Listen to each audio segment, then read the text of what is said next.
Bugun Afg'onistonda millionlab qizlar maktab eshiklaridan emas, balki majburiy nikoh va qashshoqlik yo'lagidan. Tahlilchilarga ko'ra, bugun Afg'onistonda qiz bolalar nafaqat kelajagidan, balki tanlash huquqidan ham mahrum bo'lmoqda.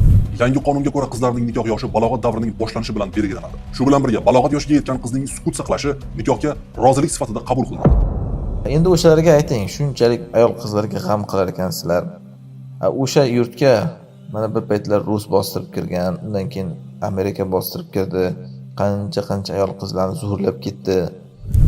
Haligacha ham dunyoning qancha joylarida o'sha demokratlar o'zlarining da'volari bo'yicha qancha yosh qizlarni zo'rlab yotibdi. Mana haligi Epstein hodisasida ko'rdik.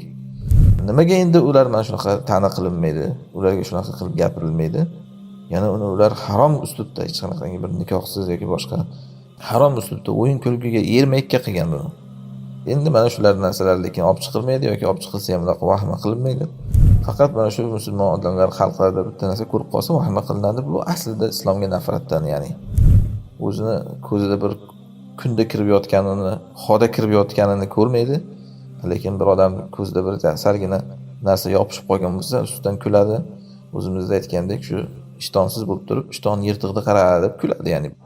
Denovda ichki ishlar bo'limi xodimi 14 yoshga to'lmagan qizning nomusiga tegishda gumonlanmoqda. Voyaga yordam bering. Iltimos. Yordam bering. Toshkentdagi bog'da voyaga yetmagan qizlarga shahvoniy shilqimlik qilgan 47 yoshli erkak 5 sutkaga qamaldi. Angrenda voyaga yetmagan qizni zo'rlagan 4 kishiga hukm o'qilmasa, voyaga yetmaganlarga ijtimoiy huquqiy yordam ko'rsatish markazi inspektori, ijtimoiy xodimi lavozimida ishlagan SB, voyaga yetmagan UMni Andijon shahrida joylashgan ko'p qavatli uyga olib borib, u bilan jinsiy aloqa qilganligi aniqlangan. O'zini ko'zida bir kunda kirib yotganini, xoda kirib yotganini ko'rmaydi. Va alaykum assalom va rahmatullohi va barakatuh.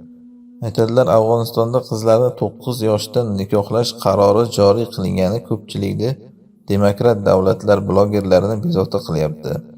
Juda vahima qilib yozyapti. Kommentlarga kirib o'qisam, odamlar tinch yurtda tug'ilganimga shukr deb yozib yotibdi. Lekin u tinch yurtda qancha maktab o'quvchisi homila bo'lib qolayotgani eslaridan chiqdi shekilli. Shunday kishilarga nasihat qilsangiz debdilar. Hamma o'zinikini ma'qullaydi. Dunyo shunaqa. Alloh oyatda aytganidek, kullu hizbin bima ladayhim farihun. Hamma jamoatlar o'zidagi narsa bilan xursand degan, ya'ni. Aytganingizda kimdir shu tinchligi bilan xursand, o'ziniki ko'rinmaydi. Va bu narsada tabiiyki o'sha islomofoblar, islomni yomonotlik qilib ko'rsatayotganlarning katta roli bor. Ya'ni ana shunaqa narsani vahima qilib ko'rsatayotgan jurnalistlar, aytganingizda blogerlar, dajjol siyosati shunaqa. Oqni qora, qorani oq qilib ko'rsatadi. Endi o'shalarga ayting, shunchalik ayol qizlarga g'am qilar ekansizlar. O'sha yurtga mana bir paytlar Rus bostirib kirgan, undan keyin Amerika bostirib kirdi. Qancha ayol qizlarni zo'rlab ketdi. Haligacha ham dunyoning qancha joylarida o'sha demokratlar o'zlarining da'volari bo'yicha qancha yosh qizlarni zo'rlab yotibdi. Mana haligi Epstein hodisasida ko'rdik. Buni bir ko'chadagi bezorilar qilmagan, ya'ni haligi ko'cha bolalari boshqa yosh qizlarni zo'rlangani, pishirib yegani kerak bo'lsa. Uni o'sha demokrat, ya'ni da'vosini qilgan katakonlar qilgan shu ishlarni. Nimaga endi ular mana shunaqa ta'na qilinmaydi? Ularga shunaqa qilib gapirilmaydi? Yana ular harom uslubda hech qanaqangi bir nikohsiz yoki boshqa narsa bilan emas. Harom uslubda o'yin kulgiga ermakka qilgan buni. Endi mana shular narsalar lekin olib chiqilmaydi yoki olib chiqilsa ham unaqa vahima qilinmaydi. Faqat mana shu musulmon odamlar xalqlarda bitta narsa ko'rib qolsa vahima qilinadi. Bu aslida islomga nafratdan, ya'ni o'zini ko'zida bir kunda kirib yotganini, xoda kirib yotganini ko'rmaydi. Lekin bir odam ko'zida bir sargina narsa yopishib qolgan bo'lsa, ustidan kuladi. O'zimizda aytgandek, shu ishtonsiz bo'lib turib, ishton yirtig'ida qaradi deb kuladi, ya'ni bular shunaqa. Bu dunyo imtihon. Alloh odamzodni har turga solib sinaydi. Sinash uchun dunyoga kelgan odamzod o'zi. Mana bu narsalar ham shu odamlarni marazini ichidan chiqarib olib, shunaqa sinov bu. Qani shu bahonasida endi islomga qarshi ta'naga ular fursat topadimi yo'qmi? Alloh unaqa qilib sinaydi ularni. Ammo endi u Afg'onistonda bu qilgan ishi o'zi to'g'rimi desa, qarangda, birinchidan shu odamlar o'zlari aytadi, demokratiya, har kim o'zi istaganiga amal qiladi deydi, to'g'rimi? Bo'ldi, o'sha davlatdagilar ham o'zi shuni istabdi. Nima ishlar bor? Masalan, hozir O'zbekistonni yoki boshqa bir davlatning siyosatiga aralashsangiz, ular sizga aytadiki, nima ishing bor bizni davlatga aralashish, buni intiqasan deydi. Ha shu gap bo'yicha ham nima ishinglar bor o'zlarini ishi. O'ziga ha ular shuni xohlayaptimikan, shunga rozimikan? Bu yerda nima ishinglar bor unga? Shunaqa desa ham bo'ladi-ku aslida, yo'q chidamaydi. Endi o'ziga birov tanqid qilsa, o'zining tanqidiga shunaqa deb javob beradi, o'ziga qilingan tanqidga. Odam bitta ko'rsatib o'tish kerak-da, bo'ldi. Har kimning o'zining davlati bor, o'zining qonuni bor degan bo'ldi. Ularda ham o'zining shu qonuni ekan, o'zining davlati ekan. Nimaga unga burilib chiqadi odamlar? O'zining siyosati. Ha, endi aslida bu islomda shunday qilinish kerakmi endi desa yo'q. Ha, o'shalarda siyosat o'zini bu Afg'onistonni, ya'ni islomda hech qayerda 9 yoshli qizga erga beringlar majburlamaydi unda ham. Ha, Rasululloh sollallohu alayhi vasallam uylanganlar. Bu endi Rasulullohni Oysha onamizning hayotlari, bu ham o'zlarining shaxsiy hayotlari, shunday qilsin deyilmagan lekin hech qayerda.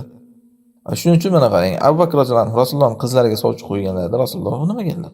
U kichkina deganlar. Umar sovchi qo'yganda unamaganlar, u kichkina deganlar. Keyin Aliga berganlar. Shundan bilinyaptiki, demak bu islomning hukmi emas, bu majburiy qilib qilingan. Ha, kimdir qilsa qilsin deyapti. Ular ham shunaqa deyapti aslida. Tolibonlar ham, "Ha, men 9 yosh qizni olib chiqib erga bersin" degani yo'q. Kimdir shunaqa qilaman desa, qiz ham rozi bo'lsa, er ham rozi bo'lsa, ota-ona rozi bo'lsa, o'zining ishi. Hozir men o'sha demokratik davlatlarda bitta qiz hijob o'ramayman desa, uni ota-onasi majburlasa hijob o'raysan deb.